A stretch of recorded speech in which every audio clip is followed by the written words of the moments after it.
Selamat pagi, ketemu lagi dengan aku Dame di channel aku Dames Oracle. Selamat hari Senin, jadi ini adalah video pesan semesta yang sifatnya pick a card.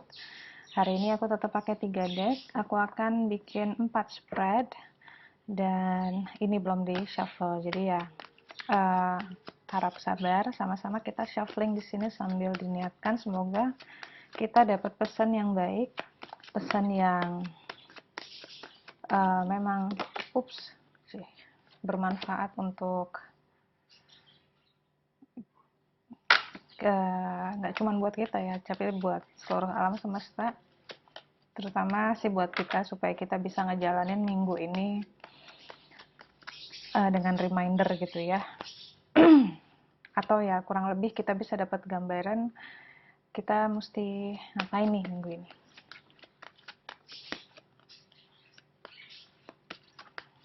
Gimana puasanya teman-teman? Beda ya hari ini nuansanya. Kalau di sini di tempat aku agak sepi.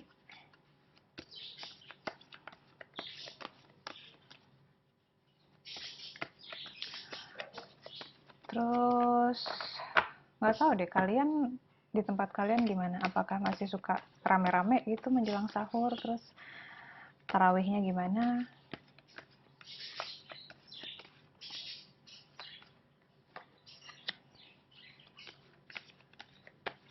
Untuk yang baru gabung, selamat datang. Ini adalah weekly reading ya.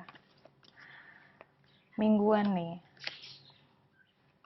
Jadi minggu pertama untuk enggak deh, ini masih minggu kelima ya.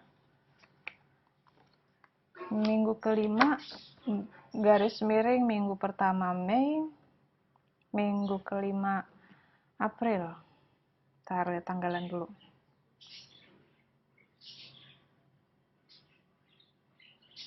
Ya. Ya. Tuh 2, 3, 4, 5. Ini minggu kelima April, minggu pertama Mei.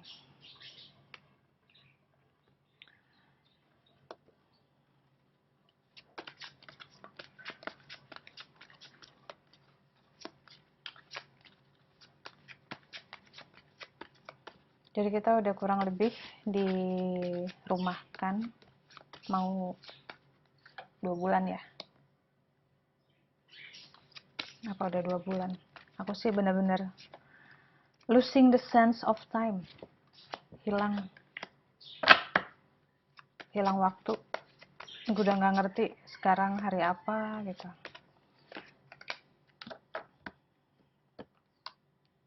Oke, udah. Di sini ada 4. Teman-teman pilih satu aja.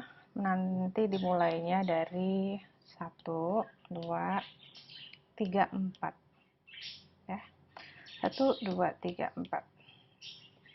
Yang terakhir pokoknya yang di sini. 1, 2, 3, 4. Oke, mulai ya. Aku bacain.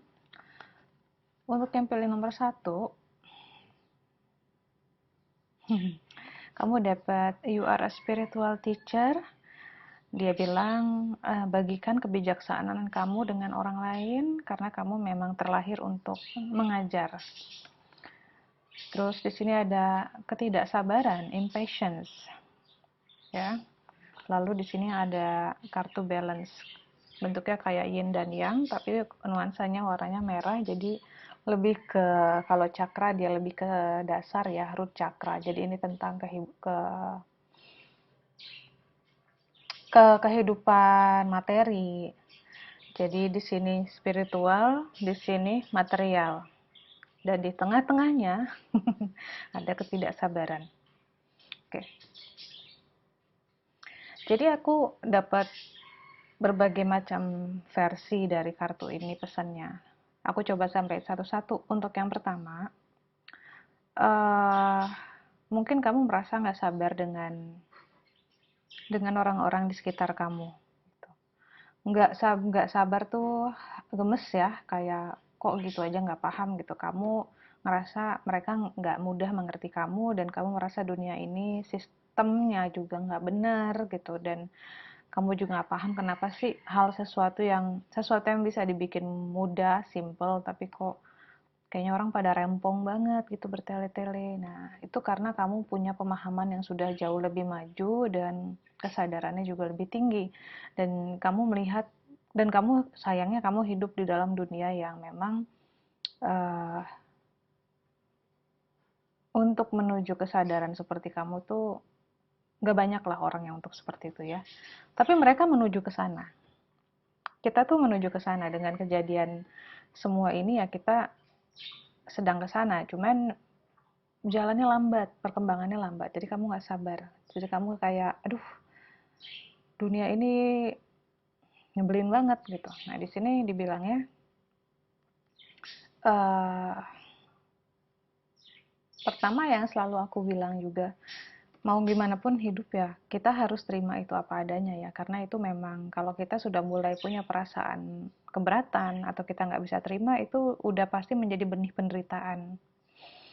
Jadi yang harus di apa namanya, yang harus terus-terusan kita ingetin ke diri kita, mau gimana pun keadaan di sekitar kita, pertama kita harus menerimanya apa adanya. Artinya ya kalau memang sudah kayak gitu, ya Tuhan menciptakan seperti itu gitu. Mungkin ada baiknya tapi kita mungkin belum tahu.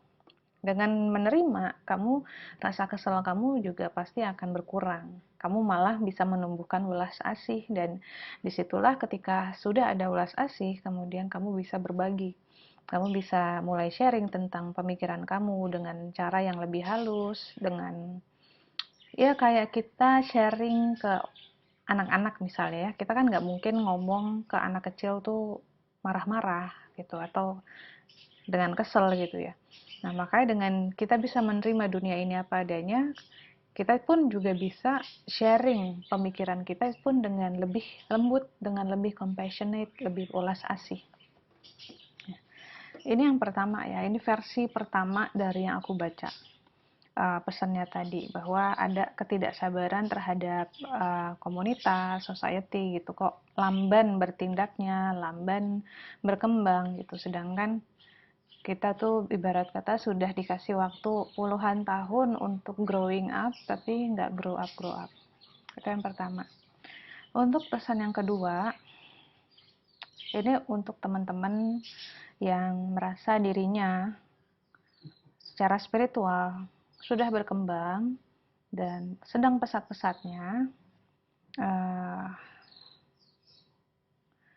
tapi kayak apa ya, dan kamu pingin berbagi tapi kamu belum bisa gitu, karena sebenarnya perkembangan yang kamu rasakan itu masih ongoing, belum maksimal dan belum sampai mentoknya gitu, belum sampai ke titik dimana kamu sudah dipercaya, dikasih amanah untuk berbagi kepada sesama ya, berbagi wisdom, bukan berbagi kebaikan tapi berbagi wisdom. Jadi di sini oke, kamu mungkin ngerasa udah tahu banyak, kamu mungkin ngerasa udah juga banyak baca buku dan mulai merasakan ada fenomena-fenomena spiritual dalam hidup kamu. Kamu mungkin juga merasa sudah awaken, mungkin kamu merasa diri kamu adalah seorang old soul gitu ya. Cuman masih disuruh sabar. Itu semua tadi masih tahap dasar yang kamu rasain. Jadi belum waktunya kamu berbagi. Kamu nanti, setiap orang punya waktunya sendiri-sendiri. Ketika mereka sudah sampai di titik kematangan spiritual, mereka akan kemudian uh, bisa membagikan wisdomnya ke orang lain. Nah, buat kamu di sini kamu masih perlu membangun fondasi duniawinya. Jadi buat teman-teman yang misalnya cakra mahkotanya besar, cakra hatinya besar, tapi kalau cakra base-nya nggak stabil, itu akan membuat pengetahuan atau bahkan mental menjadi tidak stabil. Jadi di sini memang ada penundaan ya. Aku tahu di sini sekarang sedang banyak banget teman-teman yang mungkin mengalami awakening dan tidak sabar untuk mengekspresikan itu kepada orang atau kepada sesamanya gitu kan. Cuman perjalanan spiritual itu adalah perjalanan yang sangat pribadi, yang sesungguhnya tidak bisa kita samain dari satu orang ke orang lain. Misalnya kayak aku ngalamin A, kemudian temanku B, itu kita nggak bisa tuh cerita lalu membandingkan, kok lu ini yang bener tuh gue, nggak bisa, karena masing-masing orang tuh jiwanya punya perjanjian sendiri-sendiri dengan Tuhan, dan bagaimana mereka melangkah di muka bumi ini pun sudah perjanjian yang sangat sakral dan orang lain nggak bisa ngebandingin itu ya. Jadi buat teman-teman yang sedang ngerasa connecting dengan alam, mulai merasakan kebangkitan spiritual dan merasa semua cakranya terbuka, saran dari kartu ini adalah sabar dulu, uh, resapi perjalanan itu, karena perjalanan spiritual itu sangat panjang sesungguhnya dan itu tidak akan berhenti sampai mati. Tahan dulu keinginan untuk ngajarin orang, tahan dulu keinginan untuk menguasai segala macam ilmu, karena itu sesungguhnya datang dari ego. Ketika kamu sudah sampai tahap yang paling matang secara spiritual, kamu akan merasakan semua keinginan untuk meraih sesuatu atau bahkan keinginan untuk berbagi dan mengajar itu pun akan sirna. Kamu nggak perlu ngajar, karena orang-orang yang memang akan belajar lewat kamu akan didatangkan. Kamu nggak perlu keluar-keluar di sosial media bilang ini, bilang itu, atau mencoba meyakinkan orang lain bahwa ajaran kamu benar, karena that's not the true teacher gitu loh. Guru sejati itu nggak berisik. Guru sejati itu akan diam di tempatnya dan murid yang siap untuk belajar akan datang. Nah, jadi please be patient, jangan kebawa ego, jangan kesusu ya, karena nanti malah perjalanan atau proses perkembangan spiritual kamu malah terganggu oleh ego itu. Itu aku lihat banyak sekali, banyak banget. Jadinya itu udah terjadi di mana-mana ya. Jadi sosial media tuh kalau misalnya kita mau lihat ke ranah spiritual, itu ramai banget, udah kayak pasar, masing-masing tuh punya belief system sendiri-sendiri, masing-masing punya keyakinan yang aku ngeliatnya tuh kayak terburu-buru sekali untuk membagikan itu, karena aku yakin setiap orang tuh sebenarnya punya kompasnya sendiri-sendiri dan kita tidak perlu memaksakan supaya orang tersebut ngikutin kita gitu ya. Ini pesan yang untuk nomor 1. Yang nomor 2, kamu dapat, sorry, aku nih sambil nungguin babang ini gosen, soalnya ibuku kirim sesuatu, bentar ya. Beb, tolong di itu ya, dimonitor Ciela, dimonitor pergerakannya. Yang nomor 2, kamu dapat ini ada kenaikan spiritual juga ya, kenaikan spiritual. Lalu ada kartu calmness ya, jadi ini judul kartunya adalah advancement. Advancement itu artinya ya kalau sudah levelnya level advance gitu, bukan basic, bukan beginner, bukan intermediate, tapi sudah tinggi. Di sini ada calmness dan dia diikuti dengan new beginnings. Jadi buat kamu yang pilih nomor 2, ini ada perubahan besar-besaran ya dalam hidup. Mungkin tidak besar secara fisik atau materi, bukan kayak misalnya kehilangan sesuatu yang besar atau pergeseran tempat, seperti mungkin bukan pindahan, cuman ada pergantian di sini. Ini bentuknya bisa macam-macam, pergantian pekerjaan, peran atau peran pekerja, mungkin kantornya masih sama, hal yang digeluti masih sama, cuman tanggung jawabnya beda, lebih tinggi. Terus mungkin ada perubahan tempat tinggal atau malah perubahan yang sifatnya global seperti sekarang gitu ya, bahwa pandemi ini dengan status kamu harus dirumahkan ini, ada perubahan besar yang terjadi di dalam hidup secara materi, fisik maupun energetik dan spiritual. Dan perubahan ini memang tidak nyaman, karena yang namanya perubahan, mau itu ke arah yang lebih baik maupun ke arah lebih buruk, dua-duanya tidak nyaman. Yang namanya juga manusia adalah makhluk habitual ya. Kita itu nyaman karena terbiasa.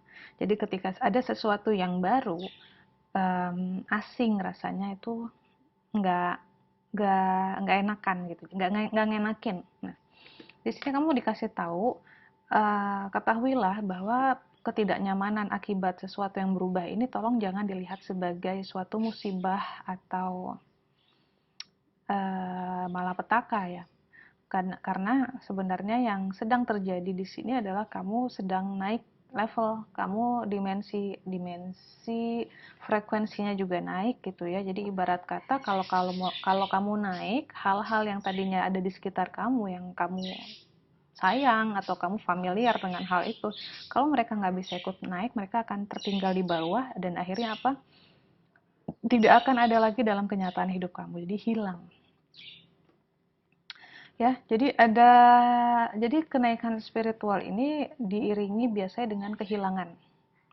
Kehilangan itu aku sebenarnya nggak suka pakai kata kehilangan ya, karena sebenarnya ini bukan kehilangan, tapi ketertinggalan deh. Kita pakai kata ketertinggalan ya. Jadi kamunya udah ke sana, yang lain tidak bisa mengikuti dan akhirnya harus ikhlas melepaskan sampai ya mungkin suatu saat sisanya bisa ngikut atau malah sama sekali tidak. Itu tergantung dengan keputusan pihak-pihak yang ada di sana, karena hidup ini juga ada free will-nya. Kamu boleh punya pilihan mau naik atau tidak ya. Nah, di sini kamu disarankan untuk tenang aja. Karena sebenarnya ini adalah perubahan yang baik. Ini adalah masa yang memang intens, memang mungkin bikin banyak emosi bergejolak, tapi Tuhan tuh pengen kamu tahu bahwa sesungguhnya ya kita belum mengerti, tapi nanti kamu akan mengerti ini tuh adalah demi hidup yang baru, awal yang baru.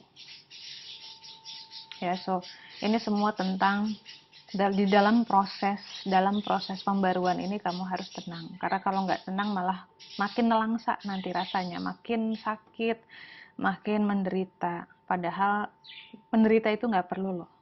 Menderita itu biasanya karena kita lebih percaya pikiran daripada hati, daripada rasa ya.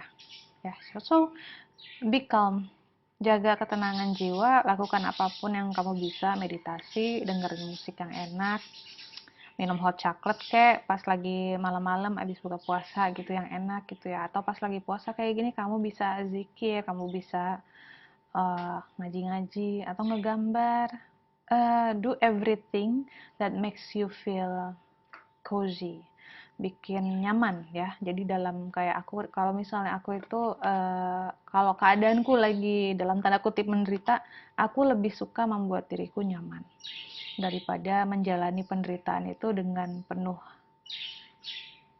kesakitan, ngeluh, ketakutan, khawatir. Mendingan aku menjalani suatu proses yang sulit dengan menyamankan diri aku gitu. Itu yang nomor 2. Yang nomor 3, kamu dapat kartu healing di sini. Lalu ada loneliness. Ini cantik banget loh, walaupun di sini sebutnya loneliness, tapi dia putih gitu, bersih. Dan ini juga ada magnify your intention. Dua-duanya putih. Kalau warna putih ini kita semua setuju ya, menandakan purification atau pemurnian, penjernihan gitu. Sesuatu yang murni, yang suci. Dia bilang, choose a specific goal to work toward. Your energy is spread out among too many ideas. Please bring your focus back to the key intention and let your angels help. Jadi teman-teman,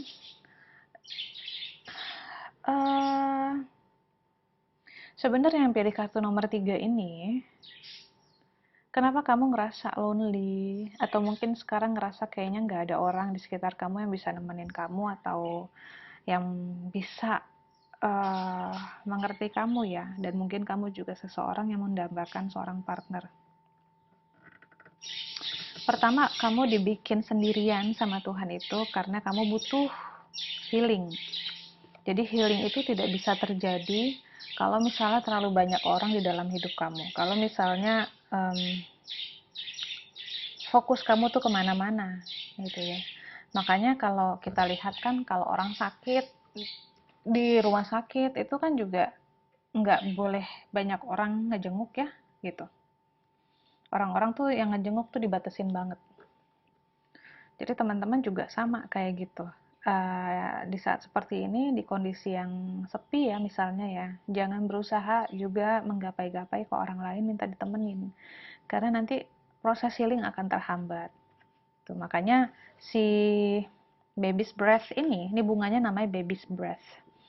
Dia bilang magnify your intention, itu artinya fokus, pilih satu fokus dan perbesar gitu energi di sana. Karena dibilangnya selama ini kamu tuh terlalu banyak, mungkin terlalu banyak keinginan atau terlalu banyak hal yang kamu urusin sehingga energinya ke-spread banyak sekali. Nah, apa yang terjadi ketika energi tersebar terlalu banyak ke banyak tempat? Kamu nggak punya energi untuk dirimu sendiri. Jadi kosong tangkinya. Kalau tangki energi kosong, penyakit gampang masuk, penyakit fisik maupun penyakit spiritual.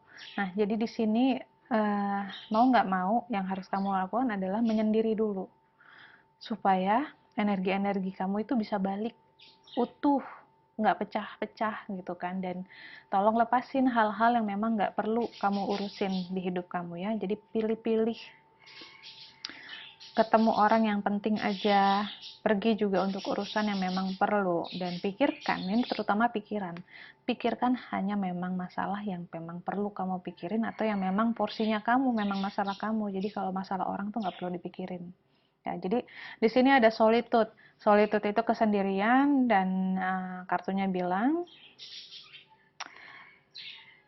kalau kamu bisa menerima kesendirian tersebut ya, cukup sabar, jangan sampai misalnya baru seminggu sendirian kamu udah kelabakan cari-cari temen atau apa ya. Biarkan Tuhan yang menentukan kapan berakhirnya kesendirian ini ya. Karena dengan kamu bisa menerima kesendirian, orang-orang yang punya orang-orang yang soul family kamu malah bisa datang. Karena mereka tuh selama ini pengen datang ke hidup kamu tapi nggak bisa, karena selama ini kamu sedikit-sedikit masukin orang ke dalam hidup kamu, sedikit-sedikit uh, menyibukkan diri kamu dengan hal-hal yang tidak selaras dengan hidup kamu. Jadi malah hal-hal yang selaras nggak bisa masuk ya. So kesendirian ini sebenarnya menciptakan ruang kosong yang harusnya bisa diisi oleh hal-hal yang memang baik untuk kamu ya. So appreciate aja, hargai, dan jangan takut oleh loneliness ini, karena di balik sini nanti ada banyak pemulihan dan kamu bisa bertemu dengan orang-orang yang memang selaras, baik, dan tulus untuk kamu. Ini yang nomor 3. Dan yang terakhir ada kartunya Shield Yourself. Ini tentang melindungi diri ya. Lalu ada Being Enough, merasa cukup atau menerima bahwa diri kita sudah cukup gitu loh. Sudah cukup di sini bukan artinya tidak bisa berkembang ya, artinya utuh. Kamu tuh utuh, tidak kurang satu apapun. Dan di sini ada feminine, divine feminine, ada kelembutan. Jadi energi yang sangat feminin biasanya dia keluar kalau misalnya kita berhadapan dengan orang yang kita menghadapi orang tuh dengan keras gitu loh. Bukan orangnya keras, tapi kitanya keras sama orang. Biasanya kalau kita jadi keras sama orang, kartu ini muncul buat ngingetin bahwa kamu tuh nature-nya ya, sifat sejati kamu tuh lembut. Jadi jangan keras-keras sama orang, jangan marah-marah, jangan pakai power untuk berhadapan dengan orang lain. Nah, oke. Jadi di sini aku nge-sense-nya mungkin ada sesuatu yang harus kamu lepasin ya. Karena sesuatu tersebut toxic atau tidak baik kalau kamu terus-terusan berhubungan dengan hal tersebut atau kamu simpan. Ini bisa macam-macam, ini bisa orang, bisa barang, bisa pekerjaan, bisa pola pikir juga bisa ya. Di sini sebenarnya yang bikin kamu terus-terusan menggenggam hal tersebut ya, hal yang toksik tersebut adalah karena kamu merasa diri kamu tuh tidak cukup baik.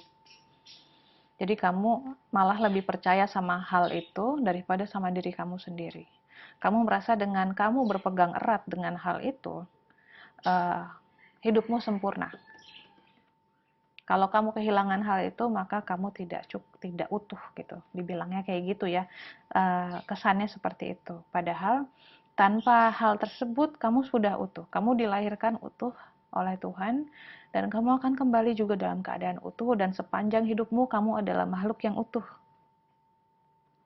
So, jangan keras terhadap diri sendiri. Jadi di sini aku ngerasa kamu tuh keras banget sama diri kamu. Kamu lebih percaya logika kamu ya, yang pikiran kamu yang selalu bilang bahwa uh, tanpa hal tersebut kamu bukan apa-apa. Aku nggak bisa bilang ini orang karena kita berpegang dengan sesuatu yang toksik itu bentuknya bisa macam-macam. Bisa sahabat, bisa orang tua, bisa partner, itu orang ya, atau bisa juga pekerjaan, atau kita bisa juga berpegang erat dengan pikiran kita, belief system kita. Jadi tolong dicek sendiri ke dalam diri sebenarnya apa yang nggak mau kamu lepasin, padahal hal itu tuh menghambat perkembangan hidup gitu. Kalau mau jujur ya, kadang-kadang untuk melakukan koreksi diri, melakukan evaluasi diri yang berat adalah jujur kepada diri sendiri karena again, masalah itu kebanyakan 90% ada dalam hidup kita itu karena kita. Bukan karena Tuhan kasih masalah, enggak, tapi karena kita. Jadi ya, diakui dulu bahwa oh iya ternyata gue masih berpegang erat sama hal ini nih. Ternyata gue nggak sayang ya sama diri gue sendiri ya. Kalau misalnya gue berpegang erat dengan hal ini, gue nggak sayang sama diri gue karena gue merasa tanpa hal ini gue tuh bukan siapa-siapa gitu kan. Contoh nih, contoh misalnya uh,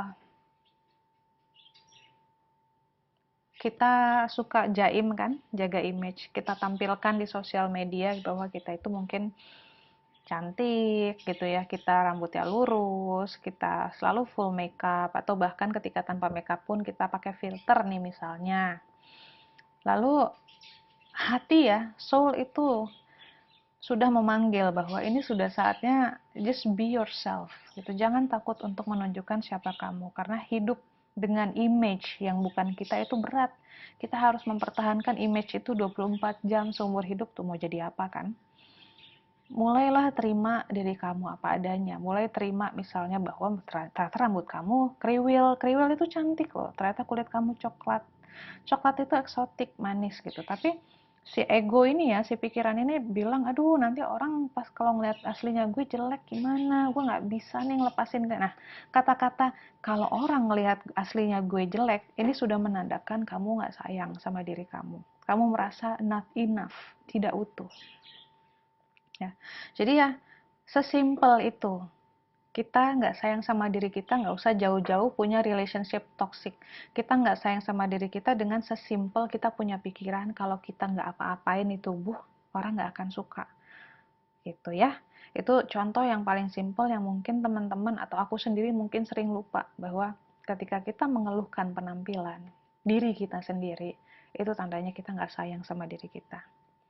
Ya, jadi di sini pesannya adalah jangan menyerang diri sendiri karena ada kartu protection di sini. Aku ngerasa ini bukan hubungannya nggak sama orang lain. Uh, Mulailah lembut dan mulailah bangun itu self love yang sesungguhnya ya, sesungguhnya bahwa menerima diri apa adanya itu adalah kekuatan yang paling besar. Kalau kita sudah bisa menerima diri kita sampai hal terjelek ya dalam tanda kutip ya, sampai hal terjelek kita pun misalnya badan kita gendut gitu misalnya, kita nerima. Kalau kita udah olahraga, kita udah makan bener, kalau badan masih gendut ya udah terima aja gitu ya. Mungkin masalah hormonal kan ada yang kayak gitu. Kalau perempuan-perempuan itu kebanyakan faktor usia dan masalah hormon itu yang bisa bikin badan belar dan tidak kurus-kurus ya misalnya. Terima. Jadi sehingga ketika orang ngatain kamu gendut ya kamu udah nggak tersinggung ya, emang gue gendut mau diapain? Emang kenapa? Gitu apa masalah lo gitu kan? Jadi ya itu contoh aja. Oke, ini udah ya. Udah 4 kartu. Semoga pesannya bisa meringankan, bisa bermanfaat, dan tolong di-share ke teman-teman lain yang mungkin juga sedang memiliki isu yang sama atau butuh mendengarkan ini. Thank you for watching. Selamat menjalani ibadah puasa, dan teman-teman yang tidak berpuasa juga semoga harinya menyenangkan hari ini ya. Dadah.